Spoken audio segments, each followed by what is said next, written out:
இது K70 Ultra, ரெட்மியோட புது flagship phone. Redmi இதை வேறு லெவலில் ப்ரைஸ் பண்ணியிருக்காங்க. அல்ட்ராவாக இருந்தாலும் ப்ரோவோட கம்மியான ப்ரைஸ்க்கு எடுத்துகிட்டு வந்திருக்காங்க. ஸோ ரொம்ப அக்ரெசிவான ப்ரைஸிங். எப்படி இதை பண்ணியிருக்காங்க, உள்கத்து ஏதாவது இருக்கா, இந்த வீடியோவில் பார்ப்போம். என் பேர் ஆஷ், நீங்கள் பார்த்துட்டு இருக்கிறது C4 Tech தமிழ். வீடியோக்கு போகலாம்.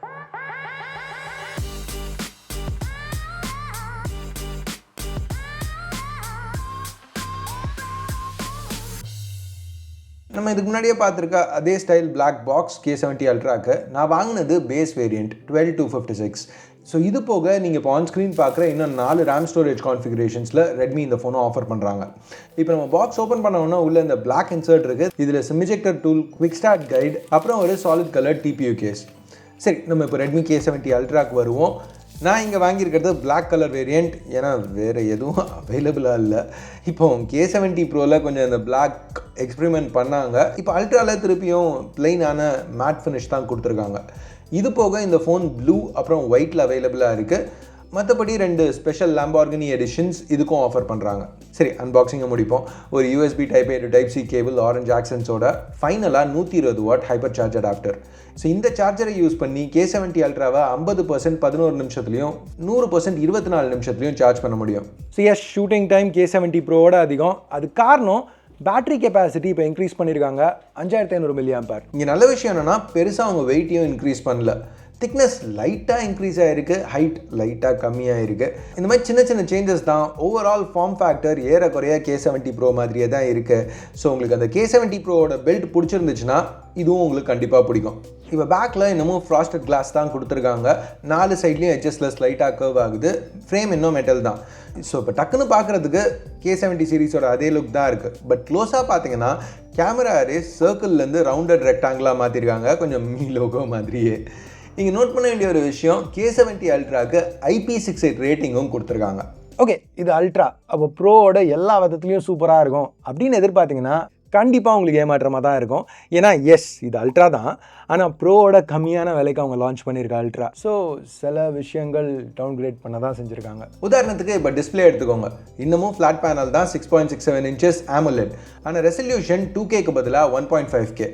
என்ன கேட்டிங்கன்னா இது பெரிய விஷயம் கிடையாது. ஏன்னா இது இன்னமும் ஒரு TCL பேனல், C8+, நல்ல ஹை குவாலிட்டி, HDR10+ சப்போர்ட் இருக்குது, டால்பி விஷன் சப்போர்ட் இருக்குது, பீக் பிரைட்னஸ் 4000 nits கிளைம் பண்ணுறாங்க.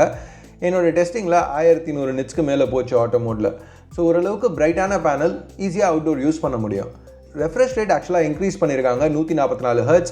இது போக 3840 Hz PWM டிம்மிங்கும் இருக்குது, லோ லைட்டில் ஐ ஸ்ட்ரெயின் ரெடியூஸ் பண்ணுறதுக்கு.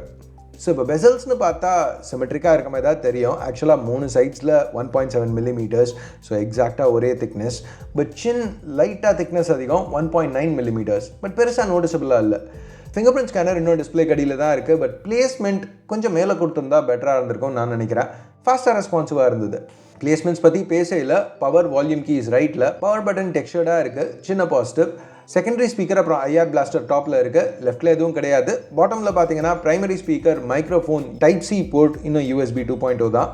அப்புறம் ஒரு சிம் ட்ரே, 2 நானோ சிம்ஸ் எடுக்கிற மாதிரி, மைக்ரோ SD சப்போர்ட் கிடையாது. இப்போ பின்னாடி திருப்பியும் ஒரு ட்ரிபிள் கேமரா அரே கொடுத்துருக்காங்க. பிரைமரி சோனியோட IMX906, 50 megapixel 1/1.56 inch sensor, optically stabilised OIS இருக்கிற f1.7 லென்ஸோட பேரா இருக்குது. நல்ல லைட்டிங் கண்டிஷன்ஸில் இமேஜஸ் டீட்டெயில்டாக இருந்தது, பெருசாக குறை சொல்லிக்கிற மாதிரி இல்லை. மீட்டரிங் கொஞ்சம் கன்சர்வேட்டிவாக இருக்குது. அதாவது இமேஜஸ் சில நேரத்தில் கொஞ்சம் அண்டர் எக்ஸ்போஸ்டாக பட்டுச்சு, ரொம்ப மைல்டு தான், பெரிய இஷ்யூ இல்லை. இப்போ லோ லைட்னு வரையில் டக்குன்னு வீடியோ மோடுக்கு மாத்திரேன். நான் பார்த்துட்டு இருந்தது இதுதான். நைட் மோடுக்கு ஸ்விட்ச் பண்ணி ஷார்ட் எடுக்கையில் K70 Ultraவில் எனக்கு கிடைச்ச ரிசல்ட் இது. ஸோ இந்த ரிசல்ட்டை வச்சு இது பெஸ்ட் இன் கிளாஸ்லாம் சொல்ல முடியாது, பட் லோ லைட்டில் கண்டிப்பாக யூஸபுளாக இருக்குன்னு சொல்லலாம். இன்ஃபேக்ட் பிரைமரி கேமரா பர்ஃபார்மன்ஸ் எனக்கு அபவ் ஆவரேஜ்னு பட்டுச்சு. இந்த ஃபோனில் 8K 30 வீடியோ எடுக்கலாம். ப்ரோ மாடலில் 8K 24 தான். ஸோ இங்கே 30 FPS ஷூட் பண்ண விடுறாங்க. ஃபுட்டேஜ் டீட்டெயில்டாக இருக்குது, லைட்டாக அண்டர் எக்ஸ்போஸ்ட், பட் அது பிரச்சனை கிடையாது. இங்கே ரொம்ப நோட்டிசபிளான EIS ஜிட்டர் இருக்குது. 4K 60ல் இந்த ஜிட்டர் எஃபெக்ட் ரொம்பவே கம்மியாக இருந்துச்சு. ஃபுட்டேஜ் யூஸபிள்னு சொல்லலாம். ரெண்டாவது கேமரா 8 மெகாபிக்சல் அல்ட்ரா வைட், ப்ரோவில் 12 மெகாபிக்சல்ஸ் கொடுத்துருந்தாங்க. இங்கே பெர்ஃபார்மன்ஸ் அந்த அளவுக்கு இல்லை. Images okay, but side by side பிரைமரியோட கம்பேர் பண்ணி பார்க்கல உங்களுக்கு அந்த பிங்கிஷ் ஹியூ நோட்டீஸ் பண்ண முடியும். கலர்ஸ் ரொம்ப கன்சிஸ்டண்ட்டாக இல்லை. மூணாவது கேமரா தேவையே இல்லாத ஒரு 2 மெகா பிக்சல் மேக்ரோ. என்ன கேட்டிங்கன்னா இதுதான் இருக்கிறதுலே பெரிய டவுன் கிரேட் K70 ப்ரோலேருந்து. அதில் 50 மெகா பிக்சல் 2x டெலஃபோட்டோ கொடுத்துருந்தாங்க. சரி, இப்போ செல்ஃபீஸ்க்கு வருவோம். இங்கே ஒரு 20 மெகா பிக்சல் கேமரா கொடுத்துருக்காங்க. ஆம்னிவிஷனோட OV20B நல்லா தான் பெர்ஃபார்ம் பண்ணுச்சு. இமேஜஸ் ஓரளவுக்கு டீட்டெயில்டாக இருந்துச்சு. ஸ்கின் டோன்ஸ் பரவாயில்ல. டைனாமிக் ரேஞ்சும் ரீசனபிளாக இருந்ததுன்னு சொல்லலாம். பியூட்டி மோட் டிஃபால்ட்டாக ஆனில் இருக்கும். மறக்காமல் ஆஃப் பண்ணிட்டுங்க, இல்லைனா இந்த மாதிரி ஷாட்ஸ் தான் வரும். வீடியோ இன்னமும் 1080-30 தான். இங்கே EIS ஜிட்டர் ரொம்ப ஹெவியாக இருந்தது. சரி, என்ன கேட்டிங்கன்னா செல்ஃபி வீடியோஸ் இங்கே கிட்டத்தட்ட அன்யூசபிள்னு சொல்லலாம். சரி, இப்போ திருப்பி பாசிட்டிவ்ஸ்க்கு வருவோம். இந்த ஃபோனோட பிக்கெஸ்ட் பாசிட்டிவ் இருக்கிறதுலே பெரிய சேஞ்ச் ப்ரோலேருந்து உள்ள சிப். இங்கே மீடியாடெக்கோட flagship Dimensity 9300+ யூஸ் பண்ணியிருக்காங்க. 9300+ ரொம்பவே பவர்ஃபுல்லான சிப். மீடியாடெக்கோட 8 Gen 3 ஈக்குவலன்ட் சிப்னு சொல்லலாம். சில சிச்சுவேஷன்ஸில் 8 Gen 3யோட பெட்டராக கூட பெர்ஃபார்ம் பண்ணுது. இப்போ இந்த சிப்போட 12, 16 இல்லை 24 GB LPDDR5X ரேமும் 256, 512 GB இல்லை 1 TB ஃபாஸ்டான UFS 4.0 ஸ்டோரேஜும் கொடுக்குறாங்க. இந்த ஜென்ரேஷன் மீடியாடெக் ஃப்ளாக்ஷிப் சிப்பில் பிரச்சனை கூலிங். அது காரணம் குவால்காம் ஒரு பிரைம் கோர் யூஸ் பண்ணுறாங்க. மீடியாடெக் இங்கே 4 பிரைம் கோர்ஸ் யூஸ் பண்ணுறாங்க. அடுத்து எஃபிஷியன்சி கோர்ஸ்க்கு பதிலாக வெறும் பர்ஃபார்மன்ஸ் கோர்ஸ் தான் பாக்கி எல்லாத்துக்குமே யூஸ் பண்ணியிருக்காங்க. ஸோ ஹீட் ஜென்ரேஷன் வரையில் எல்லா பிராண்ட்ஸுமே இந்த சிப்பை கண்ட்ரோல் பண்ணுறதுக்கு கஷ்டம் தான் படுறாங்க. ஏற்கனவே நம்ம Vivo X100 Pro மாதிரி ஃபோன்ஸில் பார்த்துருக்கோம். ரெட்மி இங்கே கொஞ்சம் பெட்டராக பர்ஃபார்ம் பண்ணியிருக்காங்க. ஸ்டெபிலிட்டி ஸ்கோர் K70 Proவோட கம்மி தான். பட் இந்த சிப்புக்கு பரவாயில்ல. கேமிங் பர்ஃபார்மன்ஸ் ஆக்சுவலாக நல்லா தான் இருந்தது. ஸ்ட்ராங்கான சிப், நல்ல டிஸ்பிளே, நல்ல ஸ்டெரியோ ஸ்பீக்கர்ஸ் இருக்கிறதுனால ஓவரால் எக்ஸ்பீரியன்ஸும் குறை சொல்கிற மாதிரி இல்லை. ரெட்மி இங்கே ஒரு டெடிக்கேட்டட் சிப் இன்க்ளூட் பண்ணியிருக்காங்க. சில கேம்ஸில் ஃப்ரேம் ரேட் ரெசல்யூஷன் பூஸ்ட் பண்ணுறதுக்கு.